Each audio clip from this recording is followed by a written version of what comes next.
Welcome to another in the series of Outstanding Leaders, a project of the USA section of the International College of Dentists. This morning we are honored and delighted to have with us from Toronto, Canada, Dr. Jack G. Dale, orthodontist, educator, artist, father. Jack, welcome to this program today. Thank you, Dick. We knew there was a lot of effort to get here, and we deeply appreciate you doing that. And it's very difficult to talk on some of these programs, to talk about yourself, and we certainly want you to try to let loose as best you can so that we can learn who you really are. And we need to start very early in your life. Do you have anything you want to say to us up front, Jack? Well, I would like to say that it is difficult. I find it very difficult to talk about myself. It's a lot more fun saying nice things about other people or paying tribute to other people, which I thoroughly enjoy. In fact, on the flight down here this morning, which was very enjoyable, the young lady that looked after us had the most magnificent smile. And on my way out of the airplane, I complimented her on her smile. That made me feel good, it made her feel good. So maybe we can combine the two, and maybe we can stress the influences that have come, and perhaps my character will come out talking about these influences. And the first influence that I want to discuss is that, you know, I'm a Canadian. I'm a Canadian citizen. I have been all my life. I love my country. I would die for my country. I've worked very hard for Canada, but I'm exceedingly proud to be born in the United States. And I think it has influenced my career remarkably, in that it has given me an understanding of the relationship between Canada and the United States that I think many Canadians don't have. I've heard Canadians be very critical of the United States, and they've never been here. Whereas I've been here many, many times, and it's a real part of my life. And Canadians are very conservative. There's a difference between a Canadian and an American. Canadians are very conservative, whereas Americans are very enthusiastic. And I just love working with Americans. And so I've made it a point of being a part of many American associations, and we'll probably discuss these as the morning goes on. Well, may I say up front, see, I've got the fun part. I'm talking about you, and now you've got to try to talk about you. And after reviewing your biography, I cannot find the realm of possibility of how you fit everything you have done in service to the public, in service to your country and your city, in the short 40 years. It just is that there's not enough time. So let's start, Jack, a little early. You say you were born in the United States, in Cleveland. I happen to know that. Tell me about your mom and dad and your any other family and your hometown in Canada. Well, my grandfather was the superintendent of the Collingwood shipyard, which is a shipyard just in northern Ontario, and he had a beautiful daughter, and my father was born in a little town in Beaton, Ontario, which was not that far away, and so they got to meet each other, and they got married, and my sister was born in Beaton, Ontario, which is a little village of about not even 1,000 people at that time.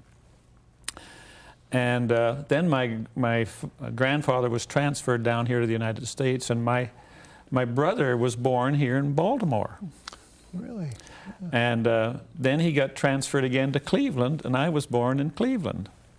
And then my grandmother got ill back in Beaton, and so my dad moved back to Beaton when I was 11 months old. And so I really lived my entire life in this little village of Beaton, Ontario, until 1950 when I moved down to university. And I must say, I would repeat it all over again. It's been a wonderful, wonderful life in that little village. We played hockey all winter, and we played baseball all summer, and did schoolwork in between. So your dad moved around a little bit in your early days, it sounds. My grandfather did, and they kind of moved with him Oh, I because see. my dad worked in the shipyard with And me. now, how many brothers and sisters do you have? I had one brother and one sister. One brother. Both of them have passed away, and a few years ago, not that long ago, Okay. but both died too early because of their problems. Relate to me some of your memories of those days in a small town in grade school and junior high school and in high school. And were there any indications way back then that maybe dentistry was in any thought pattern? Well, one thing comes to mind, and that is there was a beautiful girl in public school, exceedingly beautiful girl, but her teeth were very protrusive, and I felt heart sorry for her. I thought, I didn't know what an orthodontist was in those days, and I thought, surely somebody can help her because she's so pretty. And that's as far as it went. Well, 40 years later, I straightened her teeth. She moved into the street across from my practice in Toronto, and I straightened her two children's teeth. And she said, now perhaps I can have mine done. And I said, Mary Lou, I've been waiting 40 years to do this for you. That is great. So it's a nice story. And but really, in a small village like that, we had no television in those days. It was strictly, and you know, the world has doubled its population in my lifetime. And so it was a quiet, sleepy little village. And we were bored a lot. You stand around the street corners just talking on the street.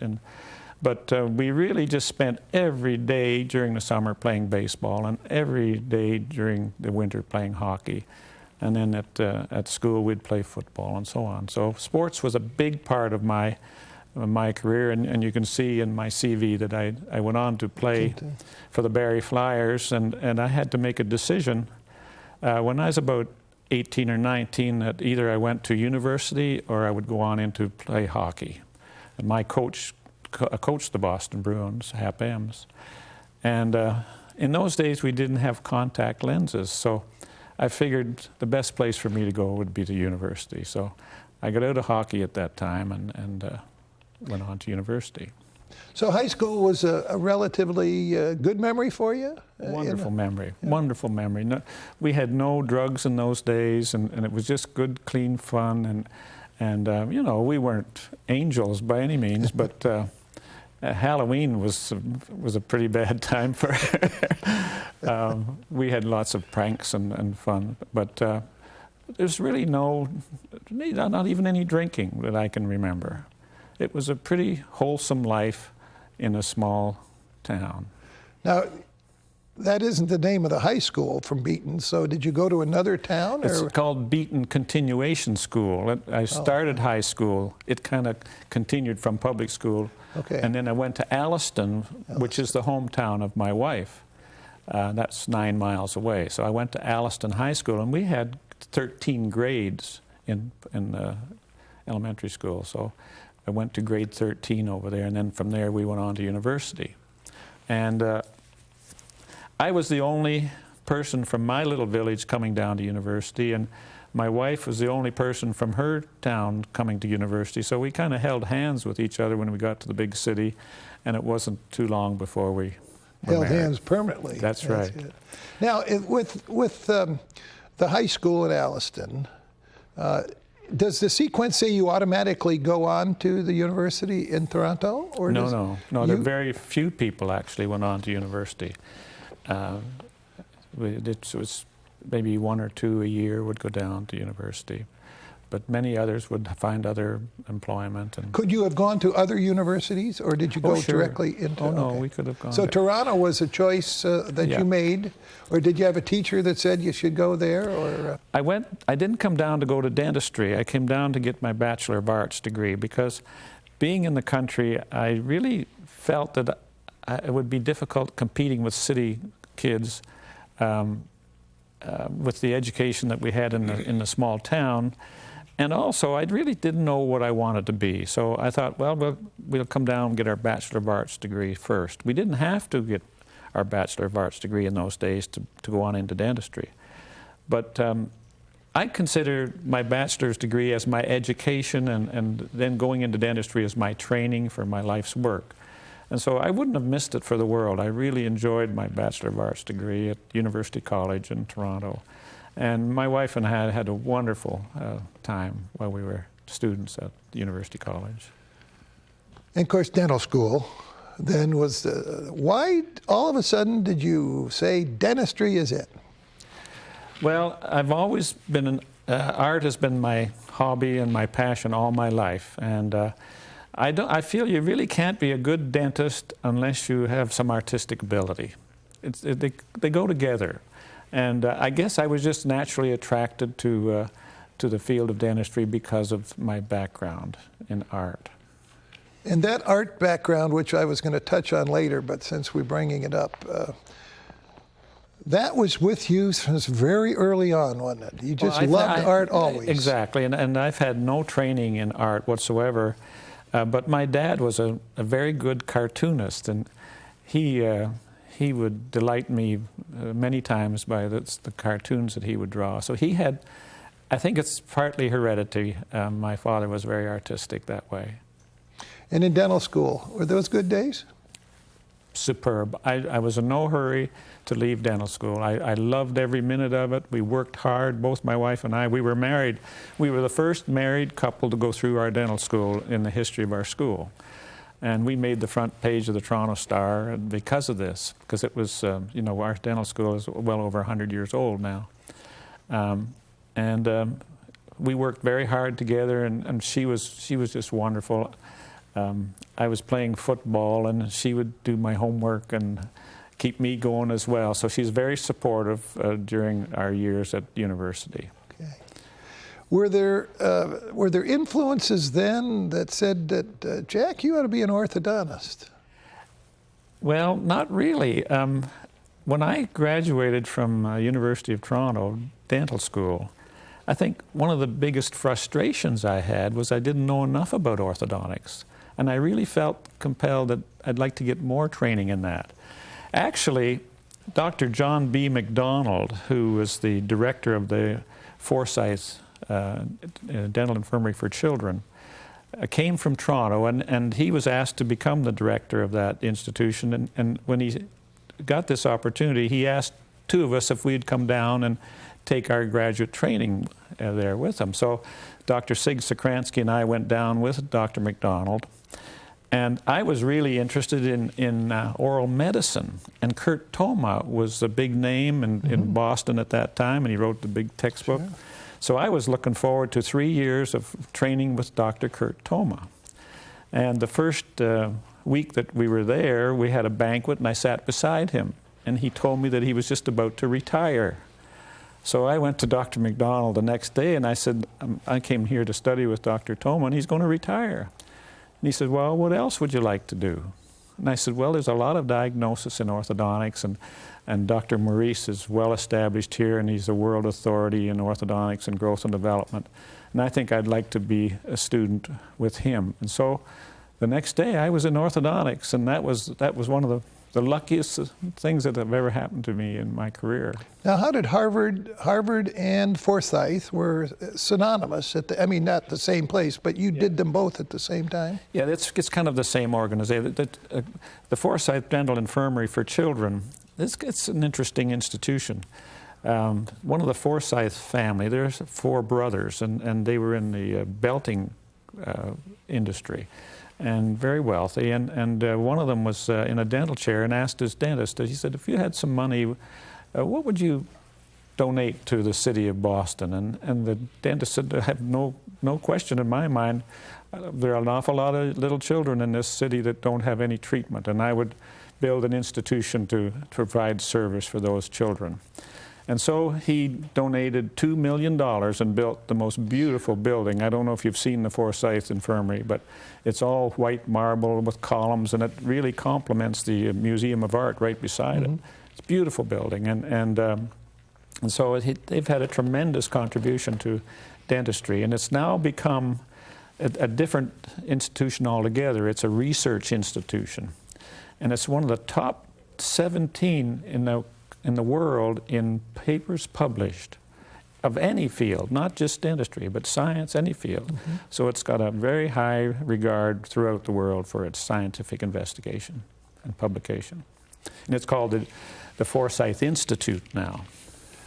So you did your orthodontic training also. And that was done right in the Forsyth with Dr. Maurice as part of the Harvard postdoctoral program. We're going to talk about orthodontics now, but what do you recall about orthodontics, say, in 1961? When I graduated. Right. Well, I came back as a full-time teacher. I talked to Dr. Ellis, who was our dean at that time, and I had 12 research projects going on at the Forsyth Infirmary on bone resorption, and I had a substantial grant from the U.S. Public Health to continue my research. So I wanted to come back and do research and be a teacher in basic science, histology, and anatomy, and so on. But I'm a people person, and so I started out full-time, but I soon really had an urge to practice and to treat some patients because I just love people. And so I went half-time. I did research and teaching part-time and then practice part-time, and that went on for many years. And then I gradually got into being invited all over the place to give lectures, and so I felt badly missing my lectures to travel someplace. So I went to the dean and I said, is there some way that I can travel around and lecture, because I love doing that. I love people in other countries and I like to learn about other people. And I would like to not lose my professorship, but I'd like to do this as well. And I don't want to miss my lectures with my students. So he said, yes, we can put you on status and you can be our representative wherever you go. And so I went on status, and then I started traveling all over the place, and that's just so much fun. And I'm continuing to do that. Yes. As you saw, I got some wonderful trips coming up even this year. Yes. To We're Kuwait. going to talk about the impact you've had on the world here in a little later, but let me first sort of get away from your career and talk a little bit about your family, Jack. I know you have a beautiful wife. You married up. I can vouch for that, having met her in Toronto. And tell us about she and your two daughters. Give us a little scenario. What's going on with them? Well, I owe everything to my wife. She's just been so wonderful and worked so hard, and I just wouldn't have had the success that I have without her influence. There's no question about it. And this January the 25th, on Robbie Burns' day, we'll be married 50 years. And so we're looking forward to that. And when we were in Boston, we were married 7 years before we had any children. But when we went to Boston, it did the trick. And so we had two children that were born in Boston. Anne is the older daughter, and she's a high school mathematics and physics teacher. And last night when I went back from the airport, when the flight was canceled, I couldn't get near the house because she had a party of all the teachers of, I think, 75 people were at her house, and she's our next door neighbor. And so she just loves teaching math and physics, and she loves high school students, and she does very well at it, and she was the assistant science director of at the school. Wasn't she also an athlete, if I recall? She was a good swimmer. Both my daughters were good athletes, and she was a good swimmer at university, and she still plays hockey, and she broke her arm playing rugger, and she's an Amazon type of girl. She's I don't think I'd want to hit her. She's tall and she's strong, and she's a wonderful athlete, and she's my tomboy. We go to all the hockey games and the baseball games together. That's great. To see the Toronto Maple Leafs and the Toronto Blue Jays, and so the two girls are totally different. Hallie is the dancer, as you saw. Yes. She was interviewed last night as a dancer. And she's had a wonderful career as a flamenco dancer, dancing with Jose Greco's 2 daughters and their son. Really? And she just came back from Santa Fe, where she was a week down there dancing with a group. And she went. One of the reasons she took her orthodontic training in L.A. was so that she could be with a couple of groups there.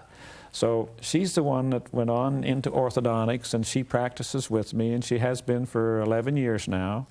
And I just love it. I just can't wait to get to work every morning. We get along really, really well, and we have no arguments, or I just stand and let her run the practice, and I just see my patients, and it's a wonderful relationship. So I'm very, very proud of both my daughters, and they both are exceptionally good students and good people in their own way. Well, you got to be very proud of them.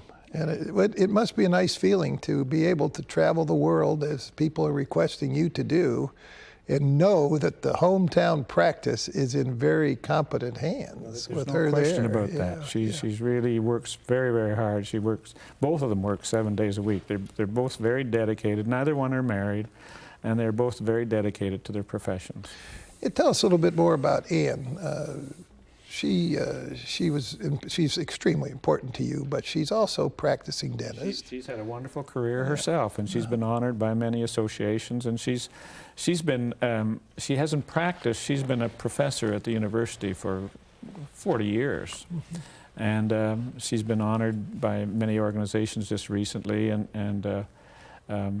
She's her real love right now and passion right now, and is that she's the curator of our museum. And she spends hours upon hours finishing the artifacts. And we have something like 6,000 artifacts in our museum. It's a wonderful museum. I was the curator back several years ago, so I think between the two of us, we've been kind of responsible for the museum for the past 25, 30 years. And right now we're setting up a book that we're going to do of the collection, the two of us. The funds are already available, and so we're just waiting to get a little break so that we can get to work on that together. And I want her to do the book because she spent so many hours preserving so many items. At least we have that on record if we do a book. We never know what the interest is going to be after we're finished. So she works really hard on her museum, and she's been a teacher in histology and pathology, oral pathology, general pathology, oral anatomy and occlusion, and dental materials, and operative dentistry. So she's been teaching in all sorts of departments. The impact that you two and now your daughter have on the public and the dentists that you've all taught is just it's not arithmetic anymore. It's geometric. It just seems to compound itself. And what a joy that must be to realize what impact you've had on service to people. Well, that's what's fun, helping others. I'd much rather do that than do something for myself any day. And particularly, when we just had this mini residency just last week at Harvard, and it was just such a wonderful week you cannot imagine. And I brought 6 students down, 6 of the top students in our dental school to witness orthodontics in action, to see if they would like to become orthodontists. And they were wonderful students, and they thoroughly enjoyed the week. And this year, it was unique in that we started off Monday morning with Dr. Maurice. And I've been trying to get a hold of him to start this mini residency for the past 3 or 4 years, and he's always been gallivanting in Europe. And so this year, it just happened that he was there on the Monday, but he left on the Wednesday for Europe. And so he gave the first lecture, and it was, you could hear a pin drop. And he's going to be 85 in October. And there's no lecture slides or no notes. He's got such depth of knowledge. He's a world authority in growth and development, and he talked about the patient, and not just the face, but the patient. He talked about the ectomorph and the endomorph and the mesomorph, and how it's related to the hyperdivergent facial pattern of the ectomorph and the hypodivergent facial pattern of the endomorph. And he had everybody looking at the patient not just the teeth. And so he had us started off, and he developed that over. He was head of our department for 43 years. So he had a wonderful career and a tragic one in many ways, because he was a prisoner of war during the war and had a difficult time. He was knighted by the Queen of the Netherlands, and so he's highly regarded back in his home country. And so he brought us through the first 50 years of his career, and then the next hour lecture was James Maw, who I think is probably one of the most outstanding young orthodontists in the country today, and he's an associate professor at USC, and that's Halley's school.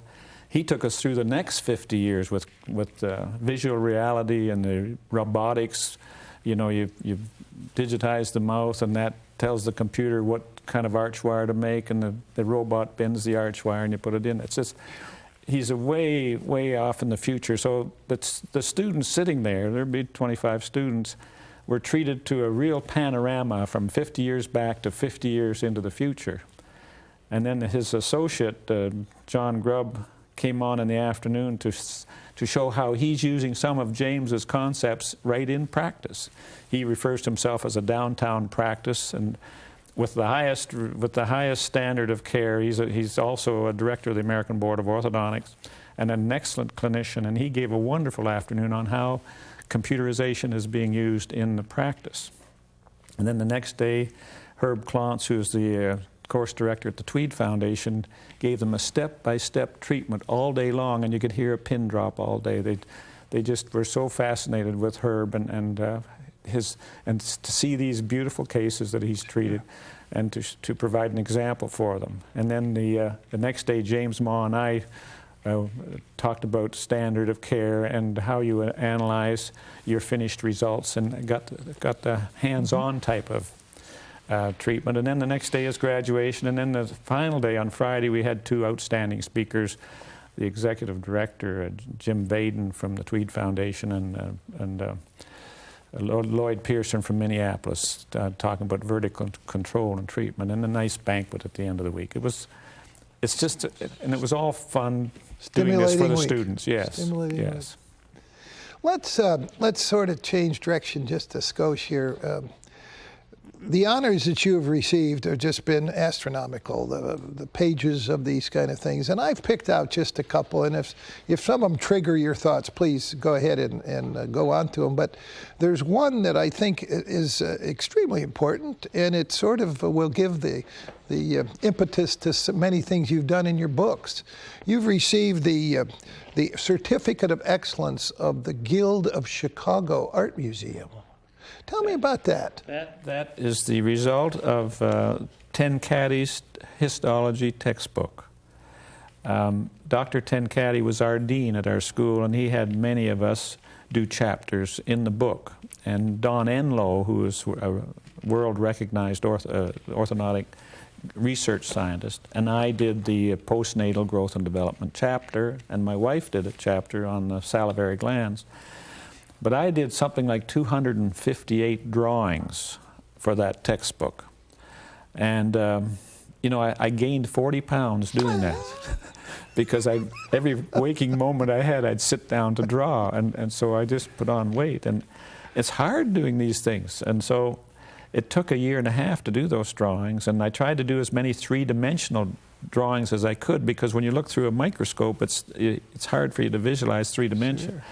And so those drawings is what was responsible for that award. Dr. Tenkati submitted the book to this guild, I guess, and I got the award for it. And so, and then the next the revision, I did 50 more, and the next revision I did 20 more, and finally I've kind of given it over to somebody else. Well, I think I brought this up mainly that when you do the books and when you do the chapters, you just don't write copy.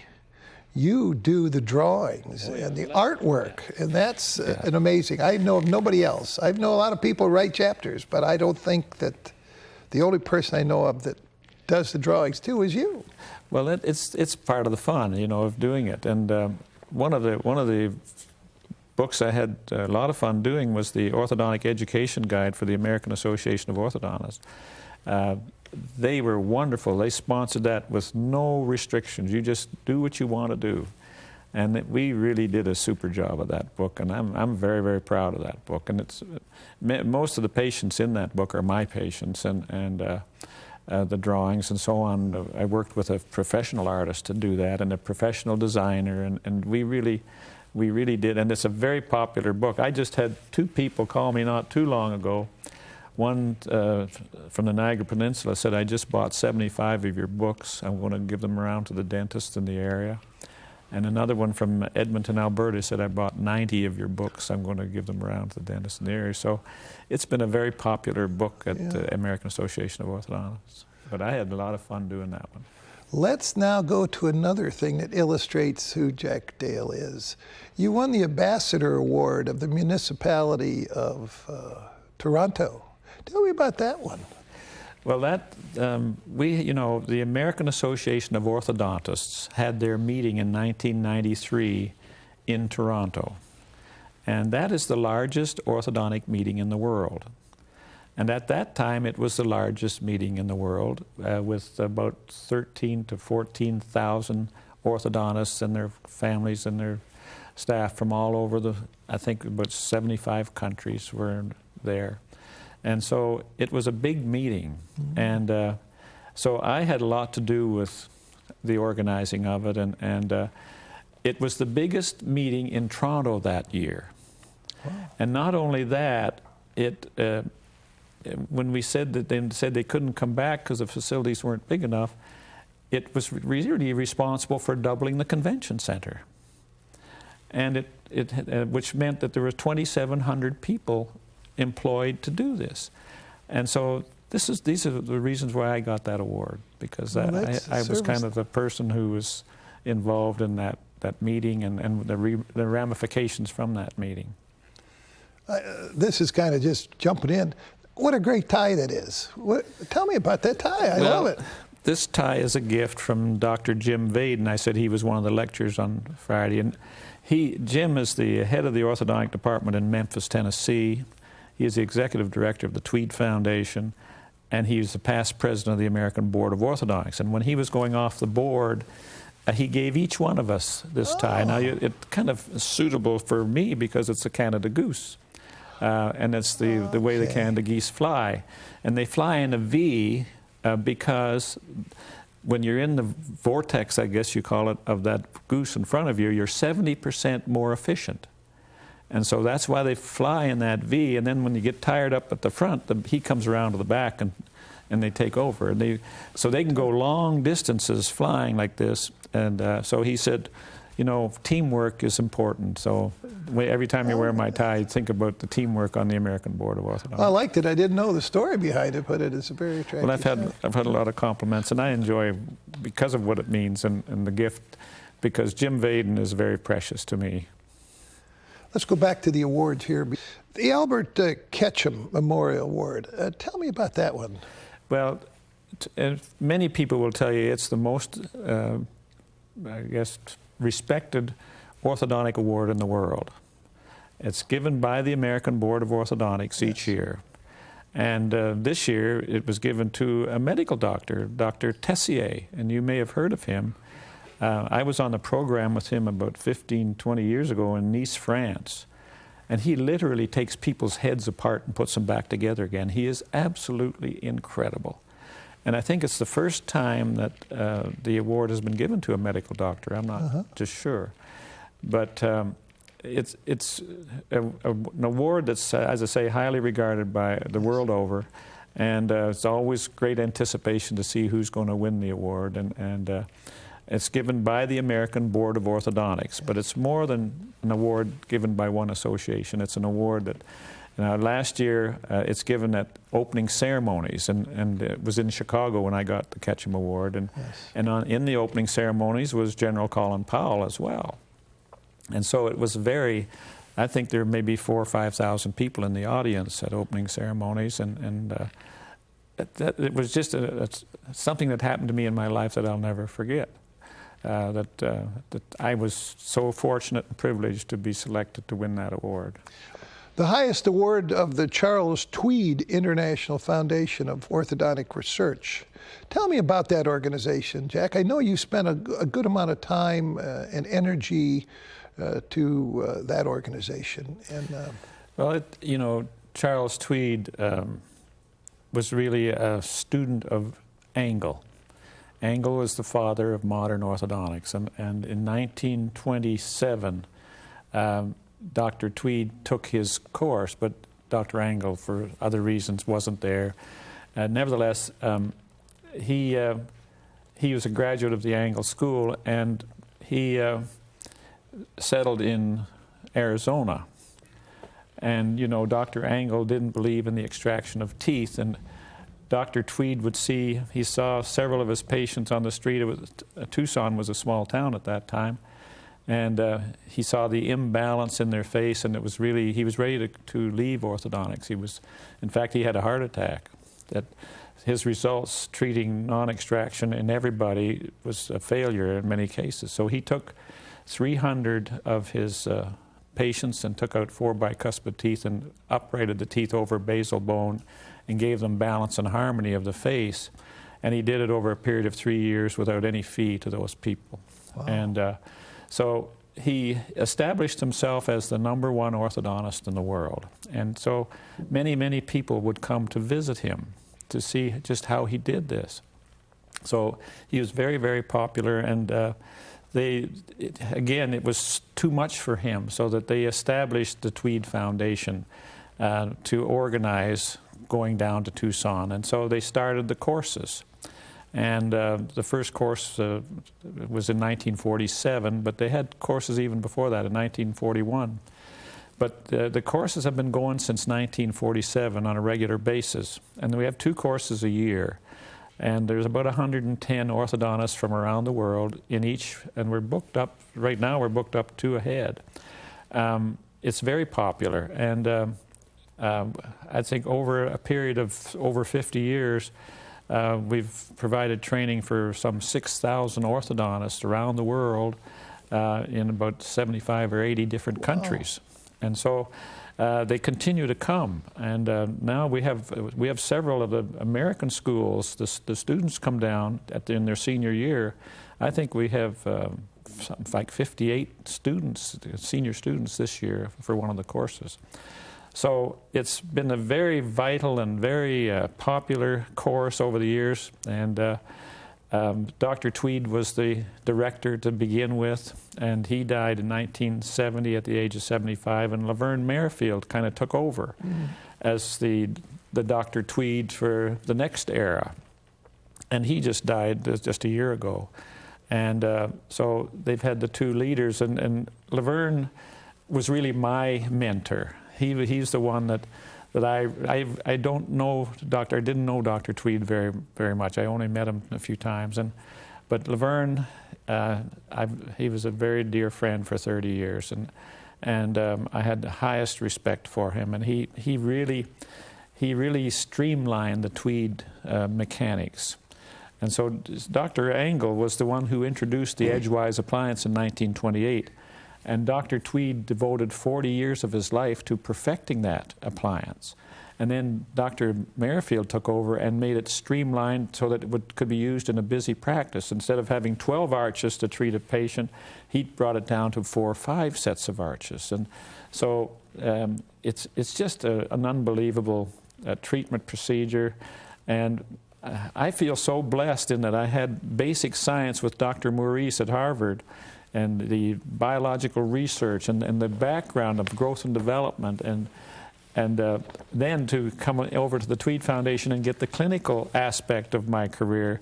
They've been synergistic together, and it's been a wonderful career for me. And you serve as chairman of the board?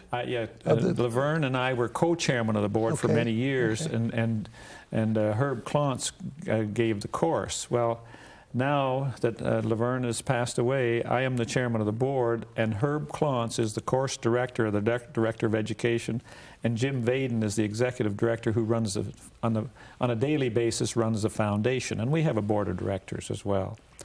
And so it's continuing. It's never been more popular, and this is one of the reasons we're invited to travel the world to go back to these people who come to see us. They want us to go back and visit them, and so it's just been a wonderful experience, and I've thoroughly enjoyed it over the past 30 years.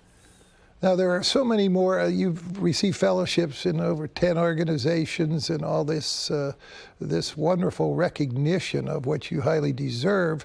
Tell me, are there any that you'd like to just make a comment on? Because we'd be here all day if we went to each one of them. But I think one that's particularly dear to my life,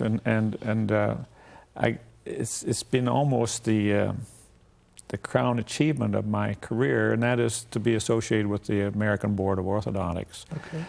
Probably the most prestigious organization in the world as far as standard of care is concerned.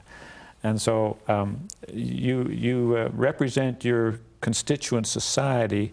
So there are 8 directors, and the American Association has 8 constituents, so there are 8 directors. And then, so you're on the board for 8 years, and you become president in your senior year. And then after that, you're invited down to be an examiner or consultant, because quite often it's so popular they need extra help. And so this coming year, I just got my letter of invitation. It'll be my 20th year with the American Board of Orthodontics. Back to St. Louis. Back to St. Louis. It's a second home for me. Yes. And I just thoroughly enjoy going. It's been a wonderful educational experience for me, working with those people. Talk about role models. The directors of the American Board of Orthodontics are absolutely the epitome of professionalism and excellence. And I think of people like Obie Vaughn and Harry Doherty and Jim Vaden and all the many people who have been directors of that board. It's just been a wonderful experience for me. And so I continue to. In my mini residency, I had their review system that I was working with the students to try and encourage students to take their boards. And they've just introduced a wonderful new concept of the person who's going to become certified in the American Board has an opportunity to mark his own cases at home. And if he passes at home, there's a good chance he's going to pass when he goes down to St. Louis. And this is wonderful because it gives them it's supposed to be a nice experience. They don't want to spend a year preparing cases and then go down and fail. So it's a wonderful introduction into the board. And then Hallie was one of the first to do that. And she passed her boards, and she just got her certification.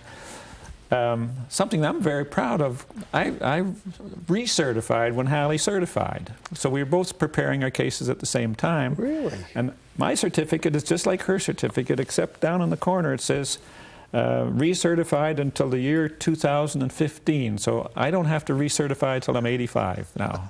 But well, that's one of I think. If you become a director of the American Board, it's really the crowning achievement of your career, and that was. Well, it certainly recognizes your competence and your willingness to serve. It's hard work. There's no question about it. You go down each year and then you examine. There's 1,000 case reports come in there for 1 week, and you have to. There are about 10 of us who have to examine the case reports plus the candidates and.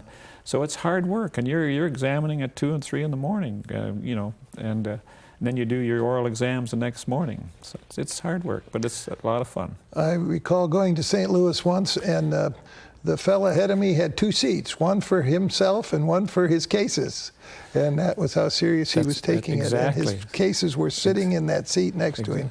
So we bought an extra ticket. I remember once the fellow's only one of his boxes arrived, and so he had to come back the next year, and that was a very sad. Well, let's sort of go into another direction. I know that you feel and know that organizations of our profession, especially orthodontics, are extremely important to one's career, and I know that. I couldn't possibly list all of your society's organizations and associations. I counted them, though. There were over 35, and of which 20 you have been the president, the director, or the chairman. Now, how do you find time for this, Jack? Well, it's stretched over 40 years, and Yeah, so it adds wow. up, you know, and right now I'm the president of the American College of Dentists until this November in our Ontario section. And, you know, the president doesn't work all that hard sometimes if you have a lot of good people working with you. So I guess it's just something that I really enjoy, and I've made it a point. I made a pact with myself that I was going to associate with the societies that the search for the truth, the pursuit of knowledge, and the highest possible standard of care. And so I've worked over the years with about 6 major societies, and I was a co-founder of the Harvard Society for the Advancement of Orthodontics, and my training at Harvard. And I'm very indebted to Harvard for my orthodontic education. And then the Tweed Foundation has been a big part of it, and that's their total focus. The Angle Society has exactly the same focus, and I've been privileged to be a member of the Angle Society for many years. And the American Board of Orthodontics, that's their whole focus. And the American Association of Orthodontists, and the Canadian Association of Orthodontists. So these are all organizations that I feel very comfortable with, because I believe in the highest possible standard of care. You know, there's nothing more rewarding, and this happened to me 2 or 3 times last week. There's nothing more rewarding to take the appliance off a beautiful young lady and have a perfect result. I can't imagine doing that and having a failure each time. It would be like night and day.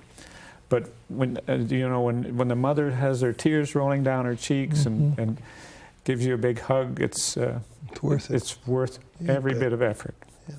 So I just can't imagine taking the appliance off and not having a beautiful result. And so I work, and it's not easy. It takes a lot of hard work to make sure that you can do that with your patients. I happen to know that you have over 75 publications, and you've done many, many books, of which you're still doing some additional books, and you're doing all of it, not just, as we mentioned before, not just the copy, but the illustrations and artwork. You still have 2 coming out, I understand. Well, my wife and I, as I say, we're trying to get some time to do her book, and we have one in the fire with Dr. Sandy McGregor, who was really the father of children's dentistry in the country. And he was such a fabulous lecturer that I went to him and I said, Dr. McGregor, you know, all of the anecdotes and all the stories you've told over the years, we've got to record those. I mean, you've just got to sit down and write them out. So he phoned up about 4 months later, and he said, you know, he says, I have 200 pages of hand-printed stories for you. Wow. And so we're in the process of doing his book, but it's his book, but we're going to organize, make sure that it's published. Well, I know you truly have had international impact, and I have written down the countries, and I'm probably going to miss a few, but I'd like to read where you have had impact on the orthodontists in these countries. And let me read them quickly. South Africa, Taiwan, France, Italy, Japan, Brazil, USA, Canada, and you're going to 3 or 4 more, like Kuwait, Thailand, and Africa. Where do you find that time? I keep asking you this because I'm getting more in awe of all these things you're doing. I guess I take about 1 trip a month. And you know, now that my wife is getting to the retirement stage, it's not as easy because I'd like to spend more time. And she, being a professor, had many lectures to prepare, so she'd say, you go ahead, and I got to get my lecture ready. And so I had a little bit more freedom than I have now. So I'm going to be slowing down a little bit. But the invitations come, and for no reason or other, you just make sure you go there when you're invited, and it's a privilege and an honor to be invited. So I try to go wherever I'm asked to go, and it's taken me to wonderful places. Sure. It'd be interesting sometime to try to figure out how many dentists in the world that you've impacted through your presentations and your articles. It's got to be in the thousands. Well, I'm sure that there would be a fair number.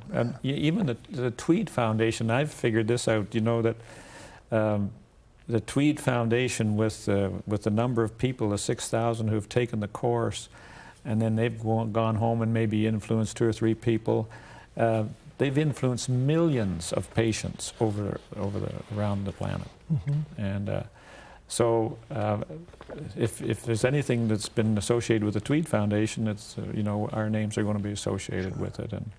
And if these people are able to get the results that I see on a daily basis, man, it just makes me as happy as I can be, because there's nothing more rewarding than, as I say, I can't wait to get to work every morning. I just love it, and I love working with these kids. They keep you young, you know. Sure. I'm past my retirement age, but I have no intentions of retiring. I can't. You can't. You got too much to do yet. It's not work for me. It's fun. Yeah. Well, let me again twist. We can't do justice to all the things that you've achieved in your career, and your honors and your publications and the impact you've had on education and so forth. But I would like to get your comments on a couple things. The Heritage Lecture given, let me read, there's a comment, discuss the challenges that exist outside the specialty of orthodontist, the new generation. Well, I was asked to give the Heritage Lecture, and the objective here is to see how the past has influenced the present and is going to influence the future. And so Dr. Bill DeCock and Tom Graber, this is a new lecture. Tom Graber gave the first one and the second one, and Bill DeCock gave the third one, and I'm the 4th lecturer. And Bill last year gave a superb one in Chicago where he discussed 100 years of orthodontic history back to Dr. Angle at 1900.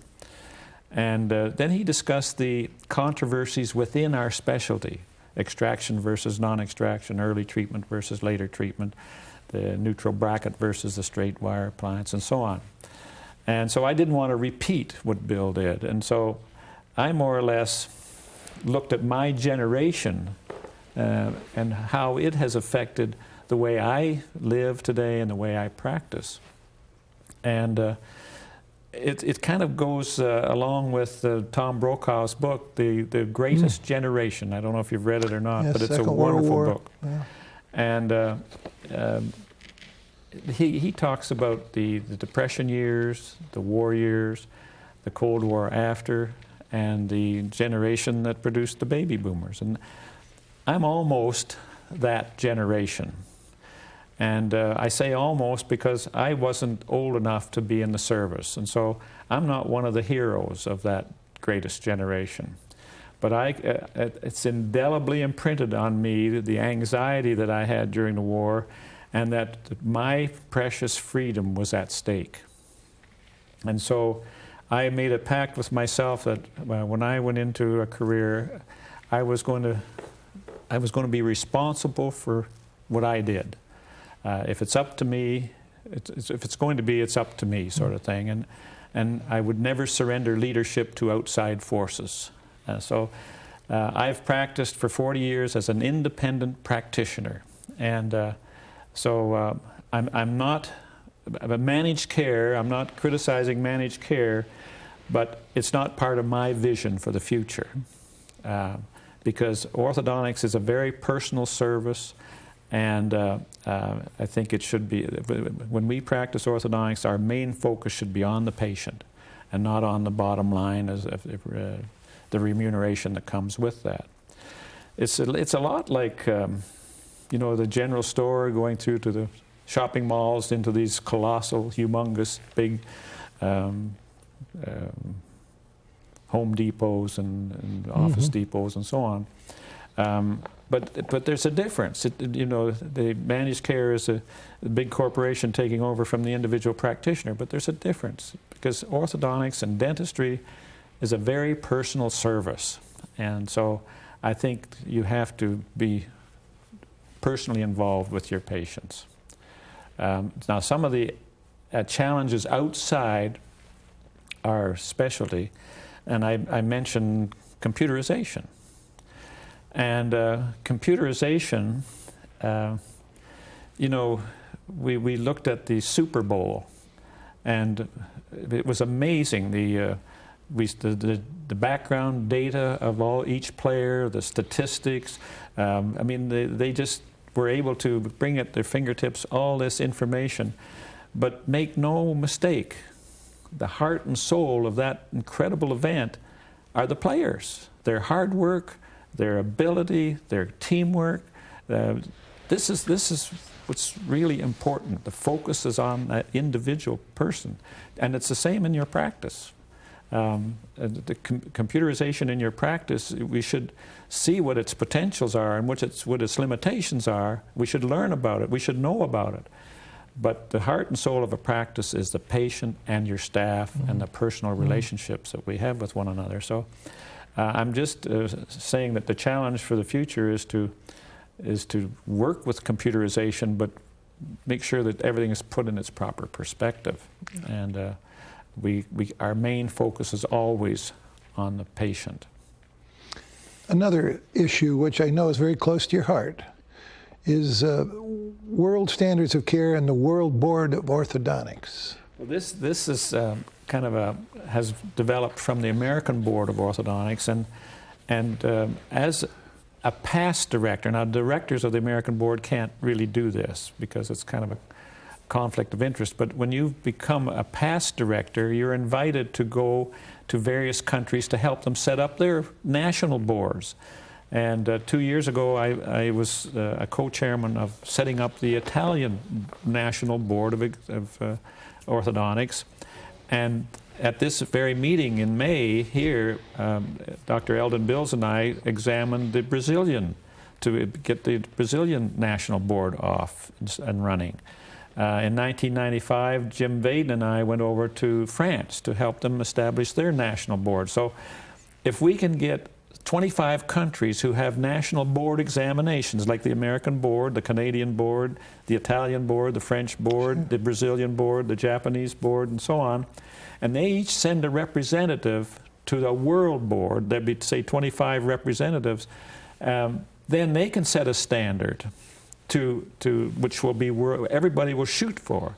But they do it in their own individual way. There's no way that we can go in and tell the Japanese people how to politically do their thing, or the French people how to politically do their things. But there's the standard, and it's established by the World Board of Orthodontics. Right now it's established by the American Board. Everybody's using the American Board. But that's temporary.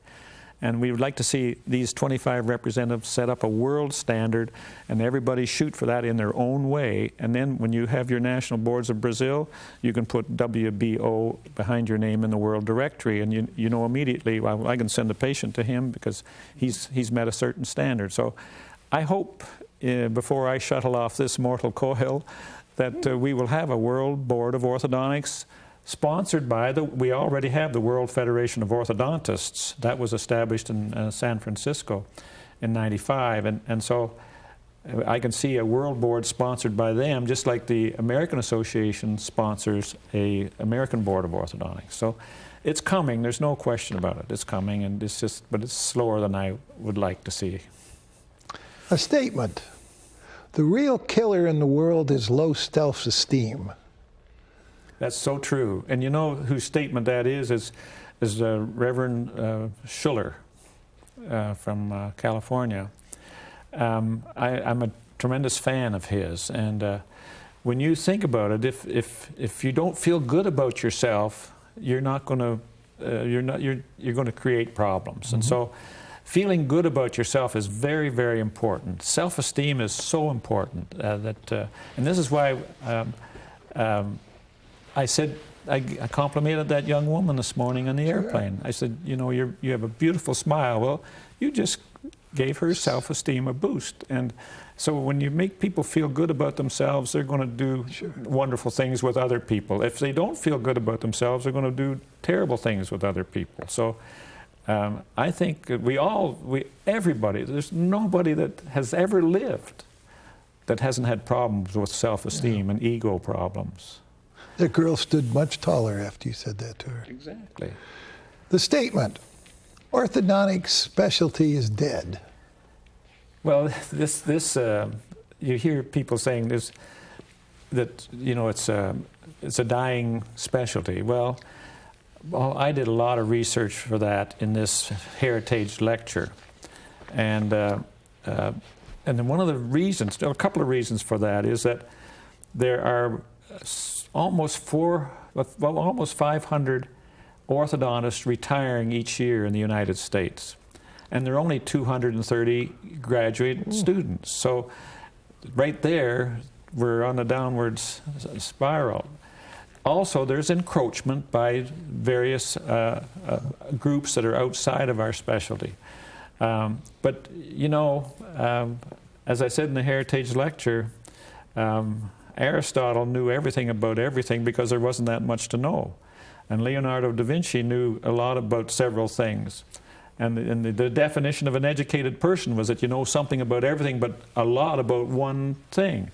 Well, as the world progressed, that just didn't hold true because there's such an accumulation of knowledge that it became the world of specialization. Specialization had to, and it's getting more so.